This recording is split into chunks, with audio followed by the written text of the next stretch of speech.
Gruesome Program. I, of course, am your host, Dick Gruesome, and we've got TikTok news. We've got Lizzo stuff. We've got Jamie Kennedy and Stephen Baldwin. But as my faithful audience of 5 knows, I always like to start every show off with a funny clip. So we've got Andrew Dice Clay here. Pat sent me this, and he seems to be having to mix up a confused episode here.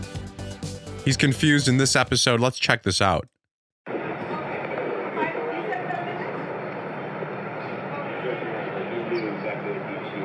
Hi. Right. You've been waiting for me for the picture? Are you? I'm sorry. You're not doing something for their birthday party, are you? No, I thought you were waiting for the picture. I took a lot today, but I saw you sitting there, and I'm like, no. Whose birthday party? No. It's okay. I don't know what's happening, but I'm assuming maybe this is like a cameo thing, or he was supposed to meet somebody somewhere to take pictures, and he probably took some other pictures with other people, and he assumed that this was a fan of his, potentially, a potential fan of his that he was going to take a picture with. That's what it seems like. Now, after he finds out this to not be true, his attitude slightly changes. Let's see. Are you guys going to the birthday party? He's sitting on the steps right there. Right over there. So he gets mad. So when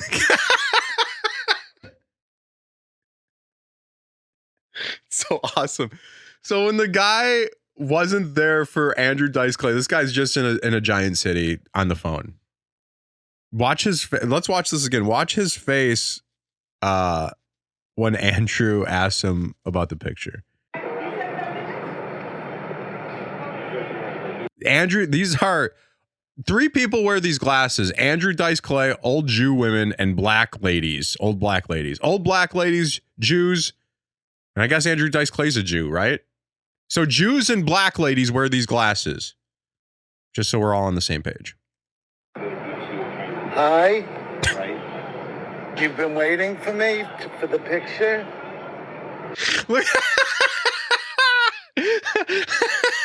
What? How do you go back on this thing? It's like you can't fucking... That's why I hate these stupid fucking shorts, dude. Like, what do you... Are you? I'm sorry. You're not doing something. So I think that's what happened. This is where he became irritated. So he asked him whatever about the picture. He said no, and I think the Dice Man was going to be like, all right, whatever. And then he calls him back. Birthday party, are you? No, I thought you were waiting for the picture. I took a lot. I thought you were waiting for the picture. He's no longer a tough man. I mean, he could beat the shit out of my ass any day of the week. Don't get me wrong, but yeah, sexually, yeah. But for the picture today, but I saw you sitting there, and I'm like, No. Whose birthday party? No. Whose birthday party? It's okay. And then he kind of ignores him, so now he's even more pissed off. So 1, he didn't want the picture. 2, then he doesn't answer the question of whose birthday party is it. Now look at these people. They've got bags, to be fair. So maybe he's like, oh, so now everyone's here for the fucking birthday party. No, make fun of me, the Dice Man. I only sold out Madison Square Garden, but no, a guy on the phone right here should be roasting me? I don't think so. Are you guys going to the birthday party? He's sitting on the steps, right? I mean, this Andrew Dice Clay is pretty recognizable. Am I right? Do they think this is just a crazy Jew, or do they know the Dice Man is homeless? I'm not sure.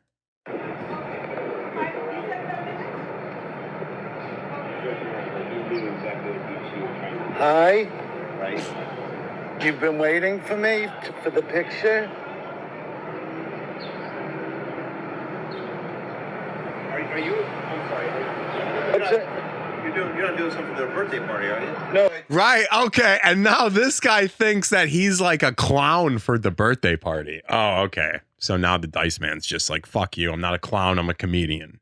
Big difference. Huge difference. That makes sense.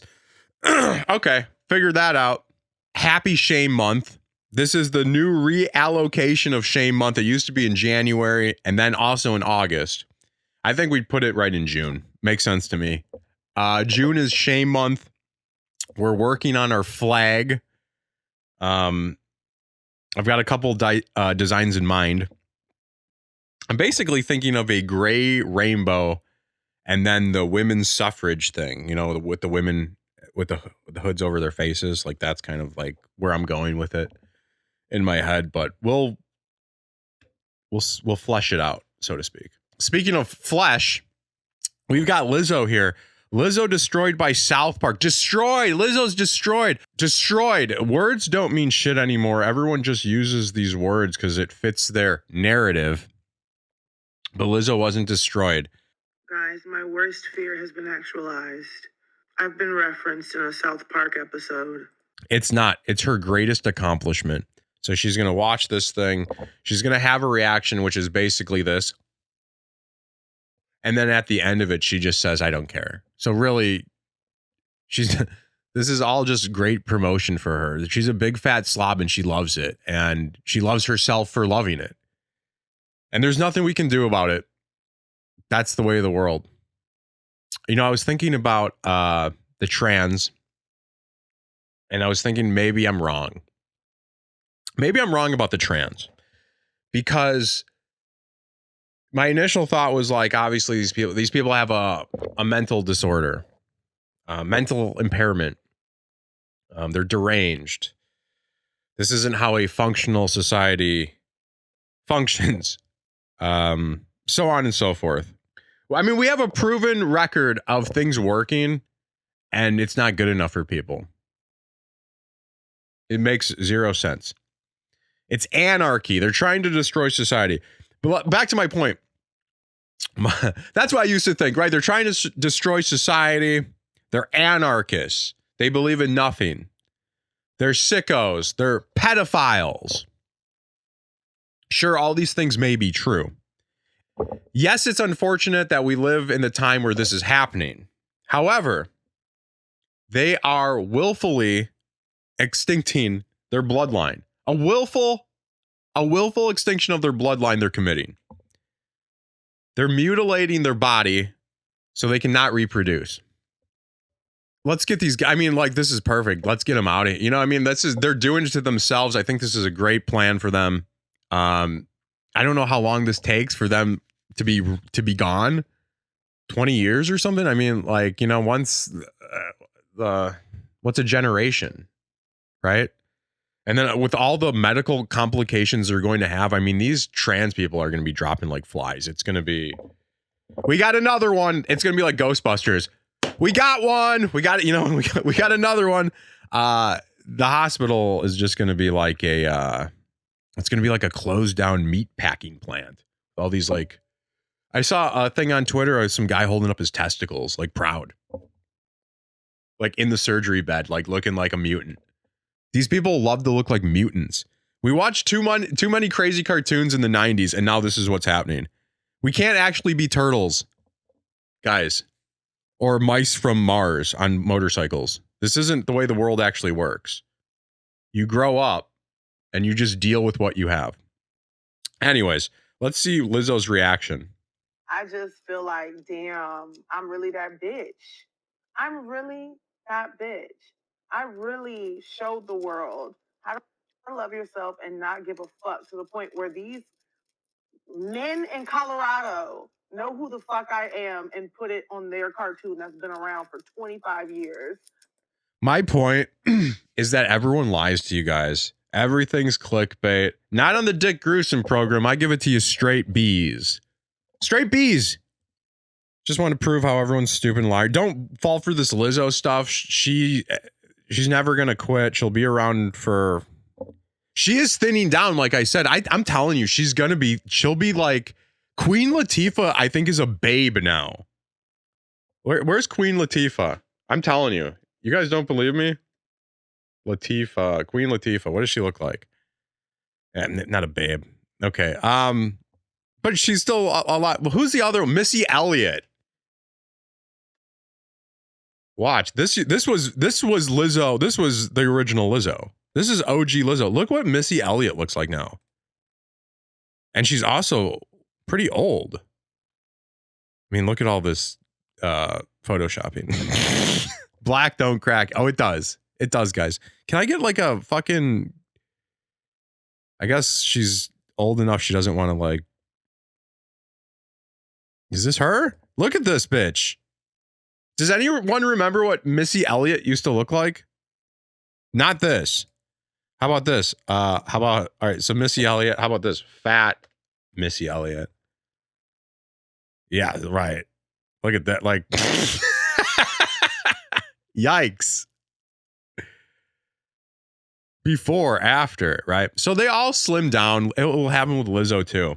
And Lizzo, I don't even care. Leave a comment. Lizzo is going to be gorgeous when she loses all of it. And then her gross fat tits will make more sense because she's just got fat girl tits right now. And I do, and I'll say this too. I respect her for not getting the surgery right now. I'm talking about the tit surgery. Do fat people get boob surgery? Is that a thing? There's probably other surgeries prioritized ahead of that. Anyways, TikTok. We need TikTok. We need TikTok because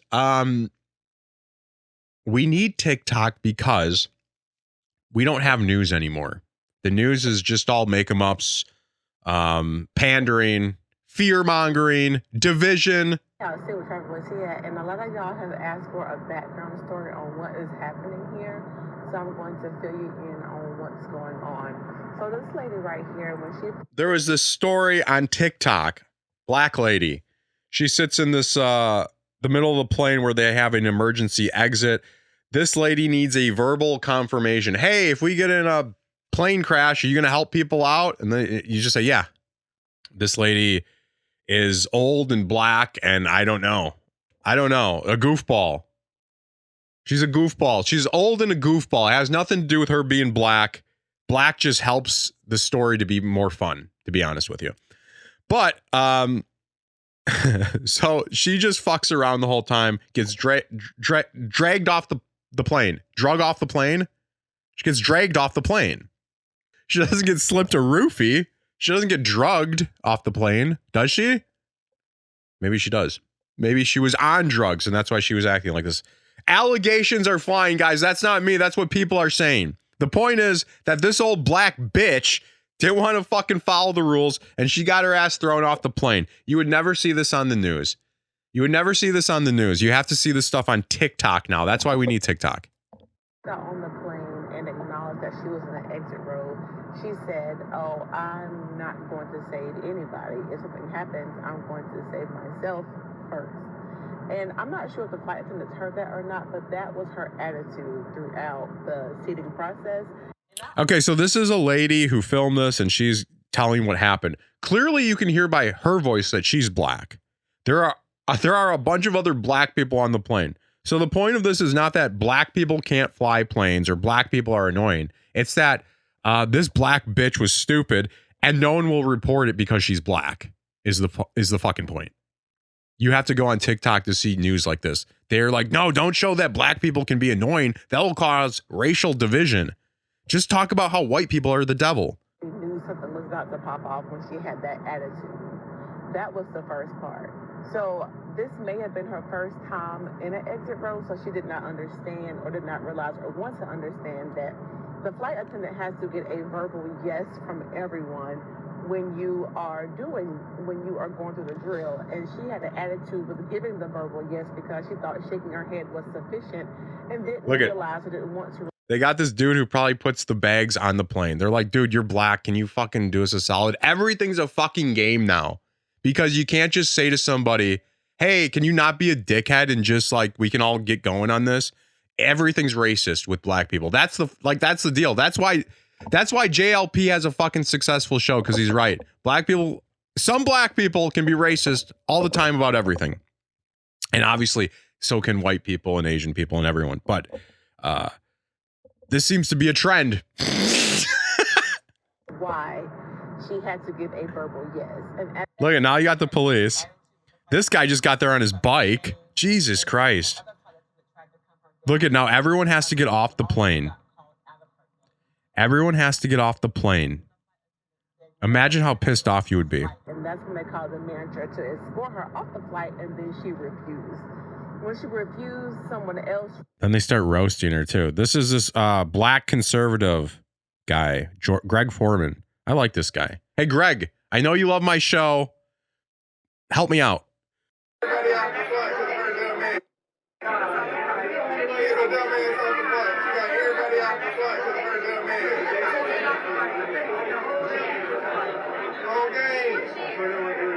They roasted her up, bro. They said they got Rosa Parks on the plane.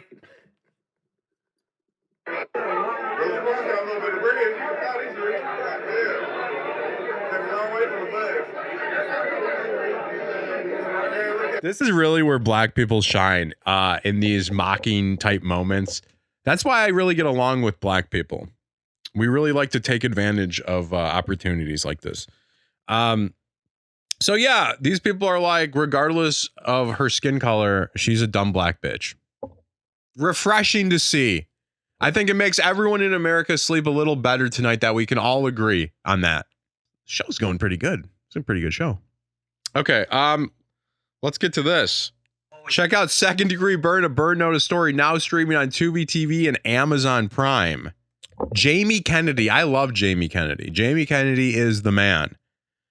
For a number of reasons. I don't have them documented or ready to go, but he seems funny. Seems like an understanding guy. But Jamie Kennedy can see through the bullshit, or at least is acting like he can. I don't know. It's hard to tell with these fucking people, but he's at least making an attempt to see through the bullshit, and I like him for that. Baldwin, he's got Stephen Baldwin on his show. He's doing an interview on his podcast or YouTube show. What are these things called now? Dick casts. That's what this is called. This is a dick cast. Come get your dick. Time to get your daily dose of dick with your dick cast. Get it OnlyFans, call it dick cast. Point being is I believe Jamie Kennedy to be the closest to not a freak who makes movies. I think that sums it up. Stephen Baldwin comes from a crazy family. The verdict's out on this guy. But I will say they make him out to be the craziest of the Baldwins. So clearly he must be the most sane. Can we agree on that? He's not murdering cinematographers, right? What a racket, huh? What a bummer on that. I gotta believe Alec Baldwin didn't try to murder that woman. I'm kind of on the fence on that one because it's like he's an actor. He's an actor. Pat just texted me. I was thinking about trying to do a FaceTime with Pat, but the fuck was I talking about? Oh, probably cut this out, but the Alec Baldwin thing, that is crazy because I'm on the fence with that. He's an actor. He shows up on the set, but I guess he was a producer too. There's more to it than meets the eye, I guess. And then there's another actor, I forgot who it was, that said like you always check a fucking gun. So I don't know the rules and etiquette of movies, but if anyone should know them, you would think it would be Alec Baldwin. And also, he seems like a douche. But this is Stephen Baldwin. He seems cool. And this is why Stephen Baldwin seems so cool. Let's just watch this. He's pretty cool throughout the entire interview, to be honest with you. But this I found the most cool. Let's check it out. Should we save it for Pat? Should we take a break? Is Pat going to be here? Jeremiah, is Pat coming or not? That bigger fish swallowing, and what that fish now is regurgitating is Barbie. I agree. It's Barbie. I It's agree. a Barbie Hollywood. And listen, I gotta be cool. I gotta be cool. I love Barbie. I'm getting a lot of blowback now. Are you on what? Well, You got blowback on what? I'm not into the Barbie thing at all. You didn't like Barbie? I haven't seen it. Dude, you gotta watch Barbie. Why? Because it's a great movie. Why? I'm gonna tell you why. Okay. Here's why Barbie's a great movie. You're really on this spot right now. Go ahead. Okay, because it was one of 4 movies that you heard of this year. There was 10 movies nominated. I heard of 3. Don't make me come over there and slap you on your own podcast. Do you Look at Stephen Baldwin knows Jamie's being a bitch right now. Jamie Kennedy is cool. I like Jamie Kennedy. If you would have asked me before I watched this, who do you like better, Jamie Kennedy or Stephen Baldwin? I'd be like Jamie Kennedy. After watching this, can we all agree Stephen Baldwin? Like, he doesn't even have a reason. His reason is because he heard of the movie. That's Barbie's fucking stupid. It's gay. The problem with Jamie Kennedy, here's the problem with Jamie Kennedy. He is cool. He is open-minded. He doesn't necessarily just think like a Hollywood. But the problem is he still is in Hollywood, and he's still got to be around these freaks. So he can't go full functional brain. He can't go full functional brain. So he's got to, whether he's doing it on purpose, pretending or lying to himself, I don't know. But he's got to be like, well, no, feminism. No, it's cool. No, like, I'm sure he stays away from the tranny stuff because like there's a no-win with the tranny stuff, right? But I bet his views are like, it's stupid as fuck, but he'll never say it. Still like you though. Still think Jamie Kennedy is the bee's knees. I like Jamie Kennedy. I like Jamie Kennedy's his face. I like his body physically. I like the way he makes jokes. I like the way he says jokes. I like the way his voice sounds. I like the way he makes his podcast look, even though it doesn't look good. But like, you know, he makes it look not good on purpose. He's like, this looks too good. I want to make it look not great. So I'm just kind of stalling, to be honest with you, because I think that's it. Jeremiah, are we good on this one, or here's the thing. We'll do it. We'll do an exit, and then if Pat comes, we'll do 5 minutes. Well, that's going to wrap it up for this episode of the Dick Gruesome Program.